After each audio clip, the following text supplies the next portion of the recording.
You have been called to do good, to feed the hungry, to love with action, to be a light in the darkness, to love your neighbor, to teach wisdom, to walk humbly, to love mercy, to care for the least of these. Will you accept the call? This is our city. Our mission. Visit eriecitymission.org/volunteer to accept the call today. Get paid to drive. Start a new career behind the wheel at the EMTA. If you are looking for a high-paying and rewarding career with full benefits and paid training, stop by or apply online today with the EMTA. Plus, EMTA riders can now enjoy free Wi-Fi on new, clean, and environmentally friendly buses to travel all over Erie County. Visit ridethee.com for more information. Get on board EMTA. Get on board EMTA. Get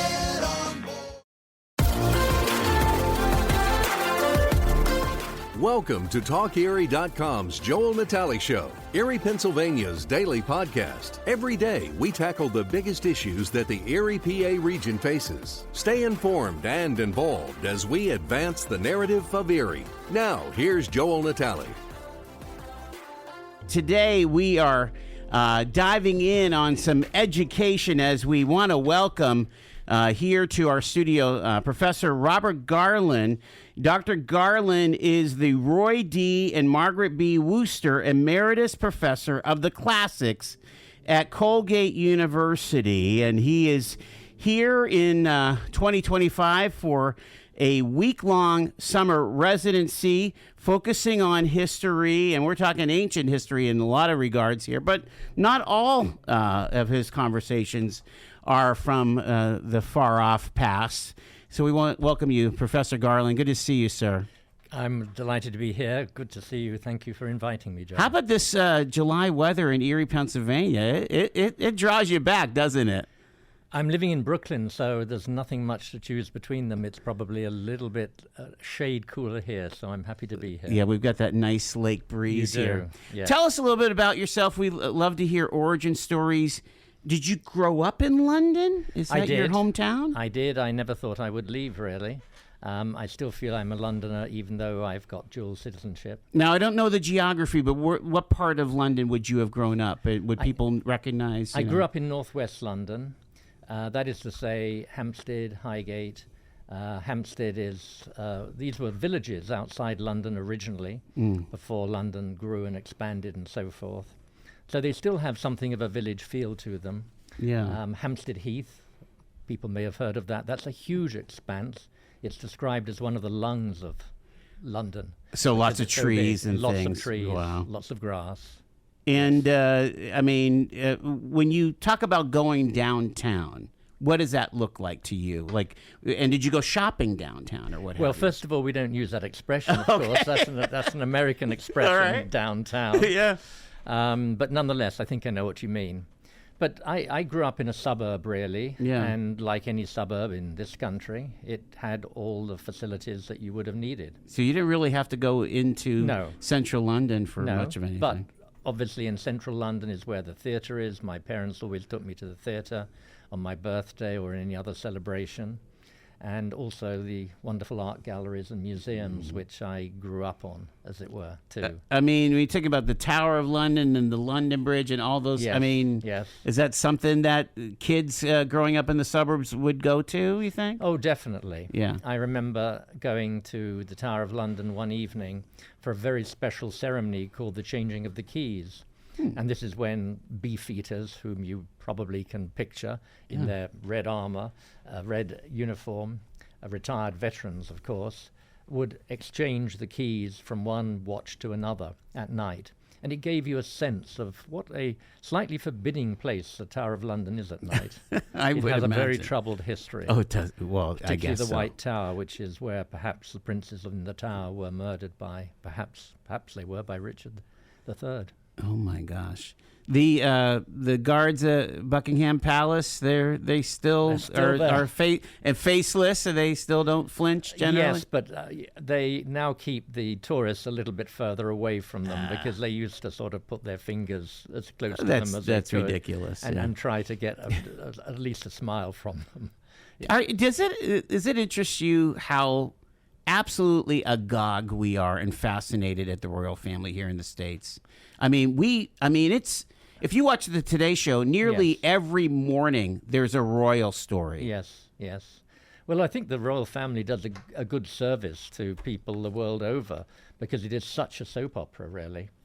Not just America. I think perhaps America has a special relationship with the royals because of the history, George III and so forth. Right. But they still, it's a strange phenomenon. I mean, I'm not myself a royalist, but I could not abide, I think, any suggestion that the royal family should be abolished, which some people do. Republicans in the British sense, that's to say people who think that there should no longer be people exploiting the taxpayer, which they do to some considerable degree. But I'm quite impressed by King Charles, actually. I think he's done a decent job, and I was impressed by the fact that he went over to Canada and opened the Canadian Parliament as well. I thought that was a very good thing to do. Yeah, it seems that the royals are, again, this is my editorial comment, but the royals are the stopgap from the whole thing going crazy. It's like there's like, yes, you know, in the House of Commons, you can kind of sway with the winds of politics or whatever, and the Lords have their place. But really, I would imagine that the average Joe or Jane in England and Great Britain are really listening to what King Charles or what Prince William is saying. I mean, they're piqued to their takes on things. They're opinion leaders, aren't they? Well, they are. And in some ways, the royal family at its best represents, I don't know what you want to call it, the sort of the British spirit or something of that kind. You know, in World War II, George VI did not leave London. The royal family stayed at Buckingham Palace. That was enormously important for morale. And they did not, you know, depart to Balmoral or some other of their palaces. And I think, obviously, Queen Elizabeth II was an extraordinary person, and I don't think anybody, even the most committed Republican, would have said that, you know, she should have been quietly removed from office or something of that kind. I mean, she was not flawless. But nobody is. Nobody is, and she, in the end, wow, she was the nobody kingdom. Deserves the title of public servant, I think, more than she does. And you know, the great advantage of having a royal family, a bill of parliament does not become an act of parliament until the monarch has signed off on it. So that takes it out of the realm of politics. And as you probably know, every week the Prime Minister has a private conversation with the monarch. What they talk about, nobody knows. How much does the monarch advise? How much is the Prime Minister required to take what he says, he or she says, into account? Nobody knows. But it's a mark of the importance of tradition and of this very odd relationship between the monarch and Parliament, which cannot be defined and is not enshrined in law, but nonetheless is in force. Can you imagine all the different personality types Queen Elizabeth had to bear? Yes. And all the people she had to host at state banquets as well. Yes. My gosh. I mean, you often think, what did she think when X, Y, or Z was coming through? Sure. So what brought you to America? And did you instantly go to Colgate? Margaret Thatcher brought me to America because when she was Prime Minister, she was very opposed to subjects that she didn't think were really very useful. And three of the subjects that she picked on particularly were classics, music, and Russian. And lots of departments were therefore having to close. Wow. And could not, where were you impossible to find a teaching job. over there? Well, I initially taught at Reading University. Okay. And then I taught at Kiel University, not in Germany, but it's between Birmingham and Manchester. And something extraordinarily, to me, it saved my career. I had a job for 1 year, and the university was not prepared to keep me on for a second year. The members of my department took a reduction in their salary to fund my position. Wow. This was extraordinary.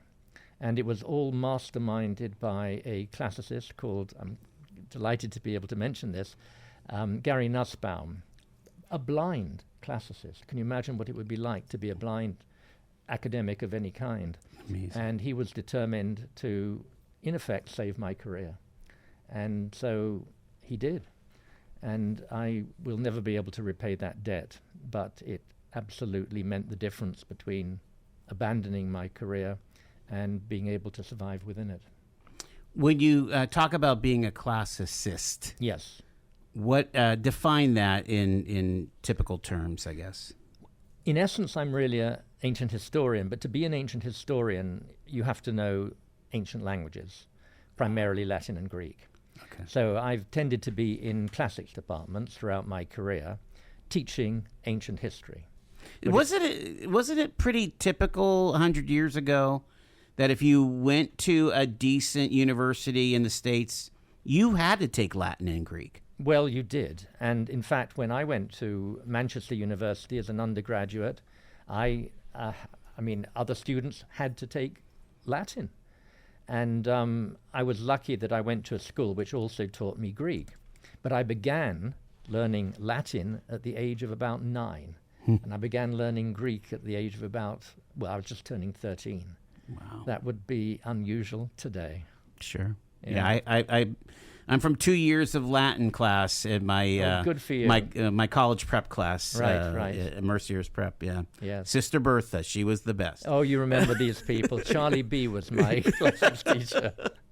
So Margaret Thatcher was getting rid of the classics. Yes. And so you said, maybe I need to make a move to the States. I was enormously fortunate. I managed to apply to the Center for Hellenic Studies, which is in Washington, D.C., run by Harvard University. I got a Fulbright scholarship, and that launched my career, because once I was in the States, I was able to apply for jobs. And the first job I applied to was Colgate University. And I was lucky enough to get that position. It was only temporary for 3 years. And then the chair of the department, John Rexine, made an appeal for a NEH-funded position, and he was successful. So there was an open competition for a permanent job, and I managed to get that. And I was so fortunate. I loved being at Colgate. It was perfect, a liberal arts college. And where is that at? Well, a liberal arts college means that there's a sort of sense that education is not about training you for a particular profession, but preparing you for life itself. So where's Colgate located? In the middle of nowhere. That is to say, and is it an endowment from the consumer goods? No, well, originally it did have connections with the Colgate family. Yeah. But the Colgate family has severed all its links with the college. Okay. Yes.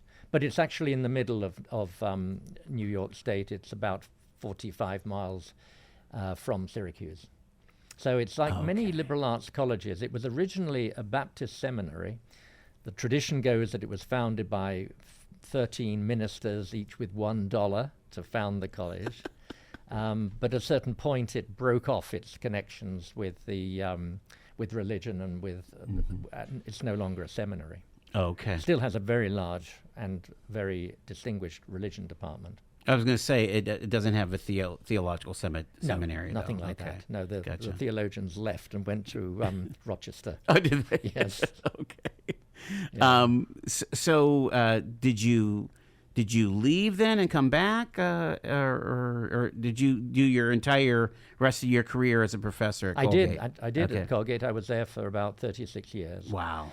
And as I say, I was enormously happy. I felt enormously privileged because I felt when I arrived I knew nothing whatsoever about where I had landed. I didn't know what a liberal arts college was. If I'd been applying for a job today, I would never have got it because applications are much more stringent about why do you think you want to teach at this place, etc., etc. But I have to say that the chair of the department was an Anglophile. He loved England, and he was a Greek himself, and there's always been a close relationship between the English and Greeks, I like to think. And so he picked me out of the hat, so to speak, of many applications, and I remained there. I was, as I say, completely, I found, in tune with the ethos of the place, because not only does it, as I say, prepare people for life rather than to just, enter into a business career, whatever it might be, but in addition, there is a sense that the faculty are, you engage with faculty from different departments in a much more integrated way than you would at a big research university. Oh, okay. So in the initial years, I thought, well, why aren't I teaching at Harvard? And then later I thought, well, actually, I'm exactly where I should be. Wow. And I made wonderful relationships with people in other departments, and I was able to team teach. I team taught with somebody in the physics department, somebody in the German department, somebody in the French department. Cool. And this, it's sort of a kind of collective sense of what education should be, and a sharing of knowledge as well. I'm getting texts here. Did you work with Professor Craniac? Yes, I did. Yeah. Yes. Well, so one of my friends played football for Colgate and went to school there. Yes, he's a very dear friend in the political science department. Yeah. Yes. I guess he taught Plato or something like that. Yes, exactly. Yes. A great friend of the classics, I would say, as well. Yeah. As many political theorists are. And so I had very good, strong relationships. I actually team taught as well with political science friends. That makes a lot of sense. Yeah. You didn't bounce around. Some professors bounce around these days, Dr. Garland, but you stayed put at Colgate all those years, yeah. I did. I did. I taught at a few places before. I mentioned Reading and Keele and University of London as well I taught at. Yeah. But I applied once. I applied twice for 2 jobs, one at University of Cape Town, and I did get the job, but I decided, no, I'm happier at Colgate. Yeah. And I really never applied again. I just felt entirely comfortable and supported. And Colgate was really very generous in funding research projects. Okay. And that was very important to me. So although it put a tremendous store on excellence in teaching, it was also very keen to get its name out there and to support people in their research. So it was a demanding college to teach at because you were supposed to be both excellent in your teaching and also very productive in your research, plus do your share of administration. Sure. Talk about when you approached your research. What was it about the classics that really drew you? Because I know you've written this book about death and the other side, and how the ancients took all of that. Yes. And of course, we have King Tut, and we can go on and on about that. Yes. But as a young professor, what was the thing that you really wanted to get into the nitty-gritty of? Well, I did my thesis on death, and I don't know why death has attracted me to the degree that it does, because I don't see myself as a particularly lugubrious personality. Quite the contrary, I would like to think, at any rate.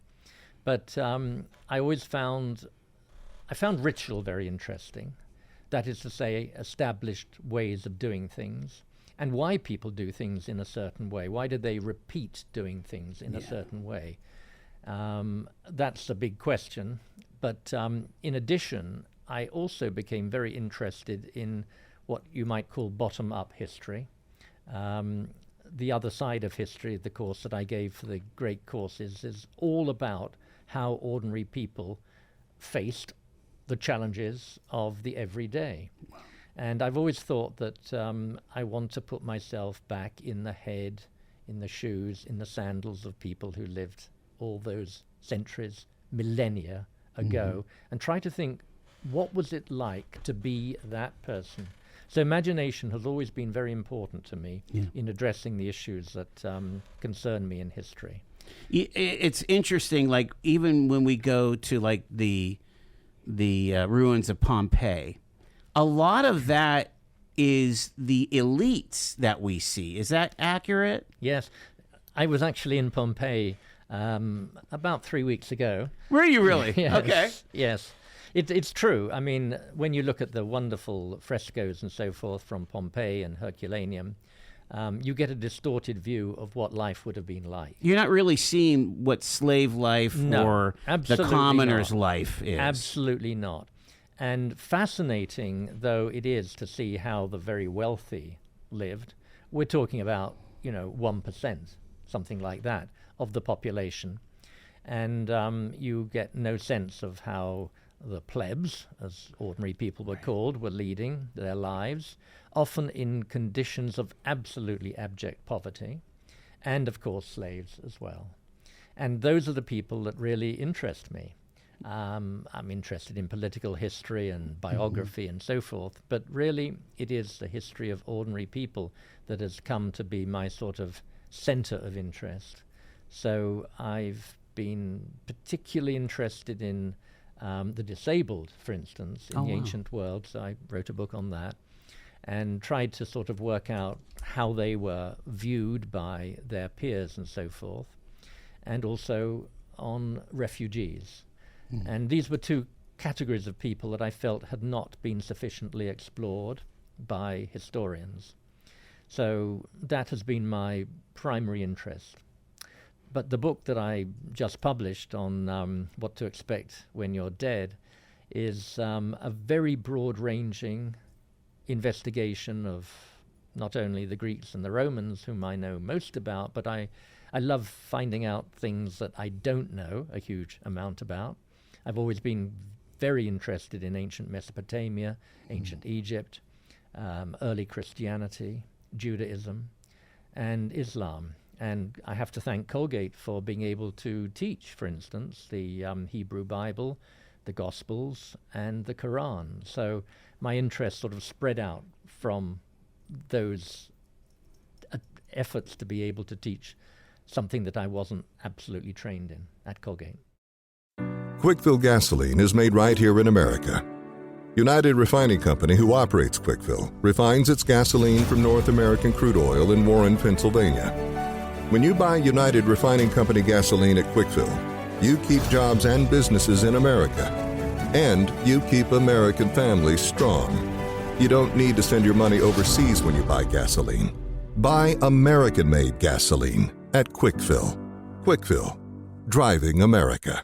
All year round, Frontier Home Products and Design has what you need to make your home comfortable and beautiful. Relax on a new timber tech deck designed by Frontier's experts. A new fireplace from Frontier Home Products Fireplace Gallery adds warmth and serenity to any home. Beauty and versatility at Frontier Home Products and Design Center, 4213 Peachtree East 5th, next to the Bayfront Highway. Frontier Home Products and Design Center.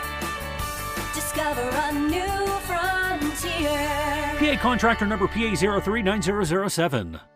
I want you to talk about what you've been talking about this week here, because I have about 20 minutes, and I want to see if I can get a little pinch of each chat. Okay. So you got here last weekend, yes. and again, have you had some ice cream at Sarah's or a hot dog or whatever? I mean, I'm actually promised an ice cream afterwards. Okay, today. well there you Yes.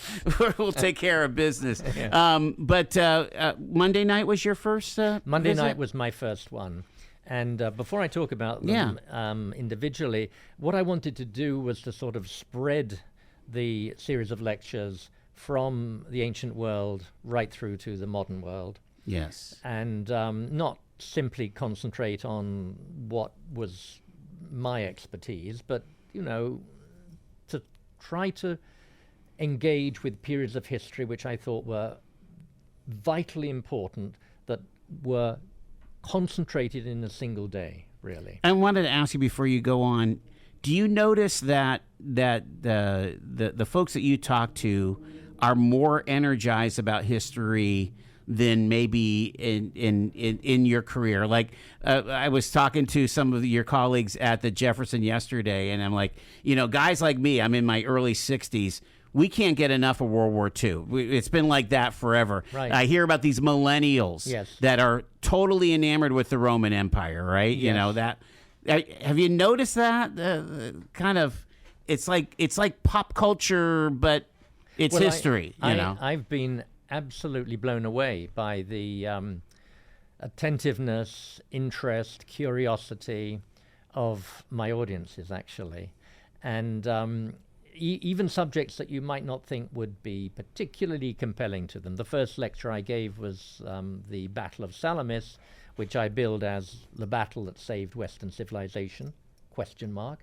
Some people would say because it was the occasion when the Greeks managed to see off the Persian fleet, which King Xerxes had brought to conquer Greece. It wasn't the end of the war. He continued to, he departed back to Persia, but his army continued to fight.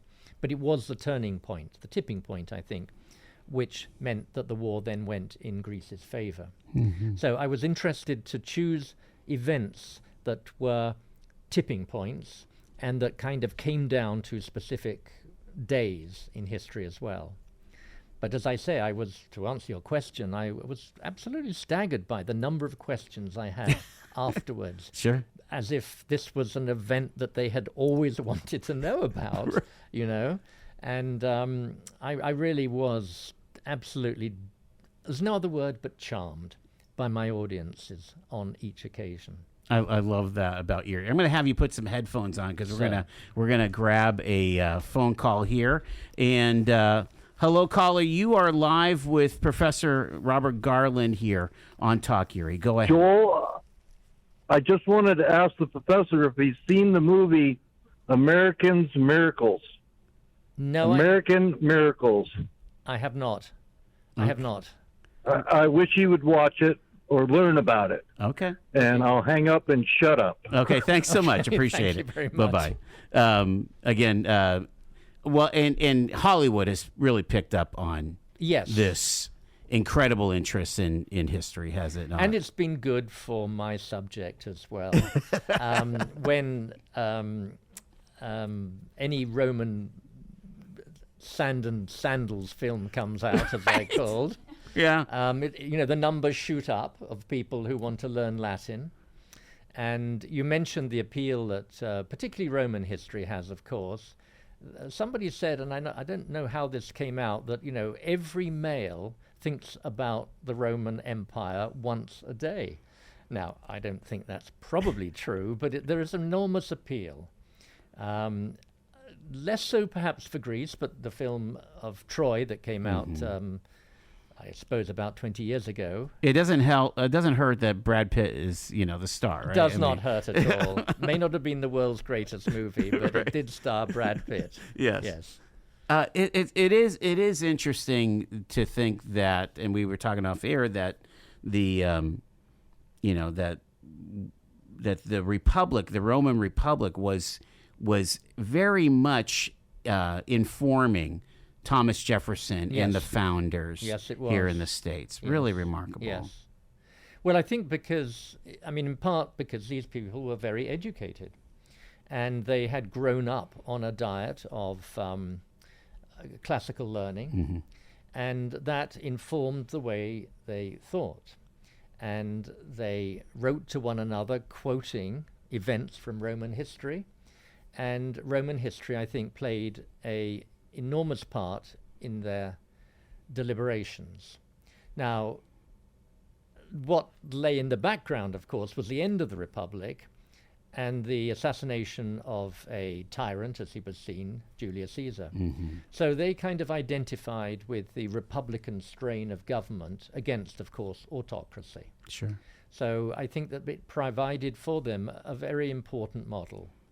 And as I say, I think it was a case that they were so imbued with the values that they saw in Republican discussions, theories, and so forth, which did, Roman Republic, the very word means, res publica, the public thing, the public wealth, commonwealth, something of that kind. And this was exactly the kind of value that they were trying to instill into the creation of this country. I love that. What do they call the fellow that shouted the news outside of the public square there? There was a name for that, right? It was the town crier. Yes. in the English mode, but didn't they have someone that spoke the news in the Roman era? I'm not sure. Well, they did. I'm trying to remember the name that they called that, but yeah. Well, he would be a nuntius, I suppose, a messenger, an the announcer. Messenger, okay, yes. The announcer, yes. the nuncius. Yes, that's awesome. In the series Rome, which was an HBO, you have some big guy with a huge stentorian voice just shouting out the news without any kind of megaphone, of course. Yes. Yeah. All right, so what was Tuesday night for you then? Tuesday night was, in fact, the assassination of Julius Caesar. Wow. And that, again, an event that sort of turns things around if Caesar had not. Because I'm also very interested in what-if history. Yeah. What if this had not happened? So each lecture I try to link with some kind of discussion. If this had not happened, what would have been the consequences as well? I'm interested in that mix of, for lack of a better word, pop culture. So we have the Shakespeare version of what happened to Caesar, and then there's the contemporary historians of that, and the I guess the oral tradition, right? Yes. I mean, we kind of have that now. How much do we know about Gettysburg from either Ken Burns or the Gettysburg movie from Hollywood? How much do we know about the World War II from Band of Brothers or from, Saving Private Ryan? Yes. I mean, Hollywood tries to get it right, but even Tom Hanks admits if we get 2 things out of 10 right, we're batting 1,000. We're doing well. Well, that obviously certainly goes back to any event that you're talking about almost throughout history. How do we know exactly what happened on the day, say, that Julius Caesar was assassinated? We don't have an eyewitness account. In fact, all our accounts are after the event. So we're basing it on somebody's report to somebody who eventually somebody writes it down. Now, one would say that probably there is, along the lines of what you're saying, 2 things are right and many things are wrong, because it's always in somebody's vested interest to provide a version of an event that they wish to promote. Yeah. So one always has to be suspicious, I think, of historians of history. You're absolutely 100% correct in emphasizing the fact that even when we think we know something, we have to be, and even if we've got an eyewitness account of something, one eyewitness account is just one person's personal, no doubt slightly or perhaps very biased view. Well, and when we look at biblical antiquities, for example, when we look at Old Testament scripture and the account, I mean, the writers had a point that they were making when they were telling the story of Moses. Well, absolutely. I mean, what do we make of Exodus? There is no evidence for Exodus outside the book of Exodus. There's certainly nothing in any Egyptian source that suggests that there was a revolt or that a huge number of slaves were able to escape from the country. We only have Exodus to go on. And what do you do, therefore, as a historian? You can say it's all rubbish, or you can say there's a core of truth to it because it could not have become such a story if something had not happened. Right. But what that something is anybody's guess. So I'm on your side in the sense that I always take history with a pinch of salt. I think I'm I'm not ashamed to say this, wonderful stories. Exodus is a wonderful story, but we have to stand back from it and wonder whether it is absolutely true. And just talking about Exodus, which is a book I absolutely think is one of the greatest in the world, what's so magnificent about it, it is self-critical of the Jewish people, who are complaining, who are fearful, who revert to paganism at the first moment and so forth.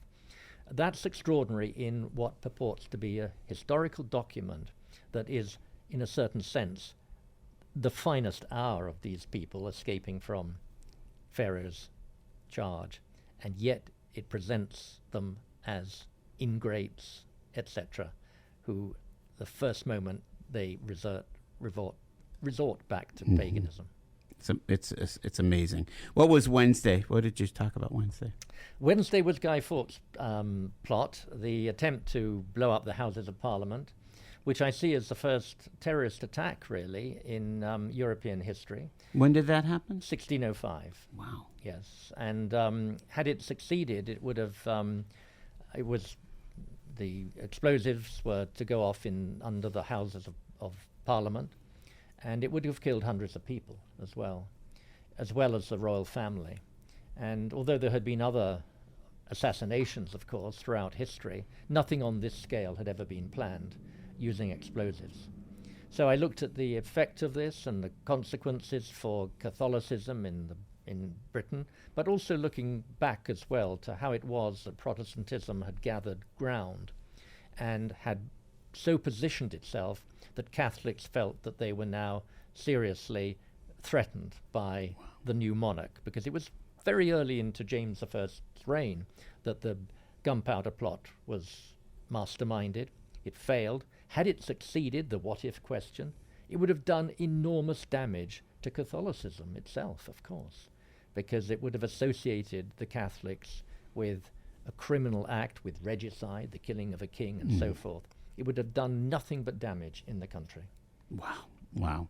And do you feel like that haunted relations between Protestants and Catholics, even in the Irish Troubles? It did until 2013. That's quite a long time. Quite a long time. Well, I use the year 2013 because that was the year when finally Parliament passed a law saying that it was legal for the monarch to marry a Catholic. Okay. But actually, the initial... You mean it wasn't legal until 2013? No, you had to marry, because the king is the head of the Church of England. Church, yeah. Yes. I mean, there were moments along the way. A very important one was in 1837, when Catholics could stand as members of Parliament, Catholics could be lawyers, etc. So there was an easing of the tension around that point. But that's a long time to wait. So the initial impact was very negative, although James himself was not by any means rabidly anti-Catholic. We're talking to Professor Robert Garland. He is in residency at the Jefferson. So tonight you have a talk. What are you going to be talking about? Well, tonight I'm talking about the assassination of the Archduke Francis Ferdinand by Gavrilo Princip. Do you think that World War I could have been avoided even with the assassination? Like, did we overreact?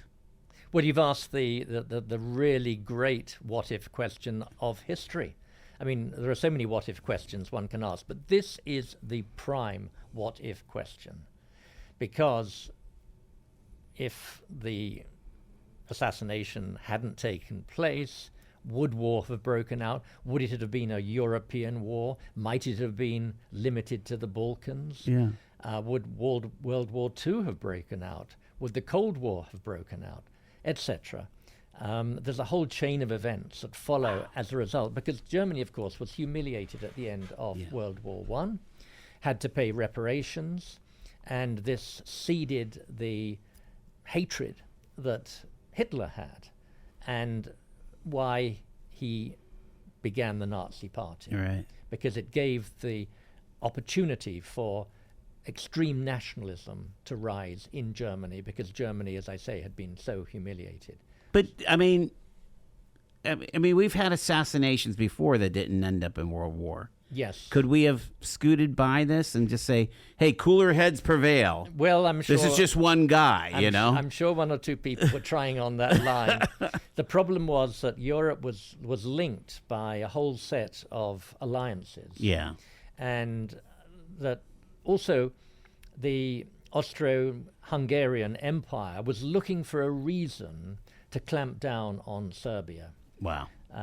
Which is where Princip came from. Serbia was he wanted to serve the Serbian interest by killing the Archduke. And Serbia seized this opportunity to clamp down, the Austro-Hungarians seized the opportunity to clamp down on Serbia, ordering them to allow the police into Serbia to root out any kind of dissidents and so forth. Serbia could not agree to that, right. And hence the war broke out. And it all happened very quickly, within the space of a single month, July. And I'm trying to remember if Wilson was wanting to get us in, or was he trying to have the U.S. stay out until the very last end? Very reluctant. Very reluctant. Okay. Yes. Very. But reluctant then he kind of did all. He went all in. Exactly. What's Friday look like? What's your talk tomorrow? Hiroshima. Wow. So I look at the dropping of the bomb on Hiroshima and then on Nagasaki, and the decision that Truman had to take, and the consequences of that decision as well. And for me, it's a personal story to some extent, because my father was a prisoner of war in Japan. Wow. And he was a prisoner in Nagasaki just a few weeks before the bomb was dropped, and for whatever reason, he and the prisoners were moved to another camp, and so they were spared the effects of the bomb. That's unreal. So, and obviously on moral grounds, one thinks, was this the right thing to do? It's a huge question. I think that it will always be asked, but the fact of the matter is, if the bomb had not been dropped, there were only two, of course. There was not a third, so Japan had to. The expectation was that Japan would, if the two bombs were dropped in quick succession, they'd think that there was a whole arsenal of bombs, which there wasn't. And fortunately, Japan then surrendered. And had it not surrendered, and there had to be a military invasion of Japan, it's estimated that between 1 million and 2 million Americans might have died. Yeah. My dad was part of occupation forces. He was? Yeah. Gosh. So literally was on the boat for the invasion, and then he learned that he wouldn't have to do wouldn't have to do the invasion. They just did the occupation. Yes. It's the ramifications of those two bombs, Hiroshima and Nagasaki, still linger with us today. We have not seen another direct attack of a nuclear warhead. How many millions have been saved by just that deterrent, I wonder? Well, I think that was... these are real ethical questions, right? Yes. It was certainly Truman's intention. He chose cities rather than purely military targets in order to create the maximum impact. And these were two cities that had not been bombed by aerial bombing, conventional campaigns. And he did so because, he said, he wanted to demonstrate to the world how terrible these weapons were. Yeah. And maybe we do live in a world that does, up to this point, benefit from that doctrine, one might call it. Professor Robert Garland, give an invitation for folks to come out. There's 2 more nights at the Jefferson that are going to be fascinating. It's actually tonight, and then it's lunchtime tomorrow. Oh, it's lunchtime tomorrow. Yes, okay, yes. sorry. Yeah. Thank you. But yeah, share an invite. Just encourage the folks to come out. I would love to have you come out tonight. I have been, as I was saying, so impressed, and I use the word charmed, by the audience that I've had on every occasion. As I say, their curiosity, their enthusiasm, their desire to learn more. And I'm not exaggerating. I've never had an audience that I have engaged with so intimately and positively through their questions and their curiosity, as my Erie audience has been. What a statement, what a testament. Thank you so much for taking the time with us here. I've totally fascinated, totally enjoyed our conversation. Thank you very much, Joel. I've really enjoyed it. You've been listening to The Joel Natale Show, Erie, Pennsylvania's daily podcast from TalkErie.com. Subscribe to our show on your favorite podcatcher and get involved by emailing joel@TalkErie.com.